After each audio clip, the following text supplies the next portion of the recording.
আসসালামু আলাইকুম। এটা দিয়ে তৃতীয়বারের মতো আমি বায়োফার্টি ডেমো প্রতিস্থাপন করতে যাচ্ছি। স্থান এটা গোপাল মেন বাজার। তো অনেক চিন্তা ভাবনা করে এই জায়গায় একটা ডেমোর ব্যবস্থা করতেছি। এটা আসলে অনেক বড় একটা বাজার বলতে গেলে। প্রতিদিন এখানে বর্তমান শসার সিজন চলতেছে। প্রতিদিন 8 থেকে 10টা করে ট্রাক লোড হয় শসা।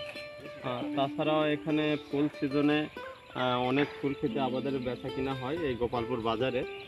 তো বাজারের সাইডেই আমি বায়োফার্টির একটা ডেমো প্রতিস্থাপন করতে যাচ্ছি, যাতে আমি আর কৃষকদের এটা বোঝাতে পারি যে আমাদের বায়োফার্টি ব্যবহারের ফলে একজন কৃষকের কতটা লাভ হতে পারে। তো সঙ্গে আছি, সঙ্গে থাকুন, পরবর্তী আপডেট আপনাদের জানাবো।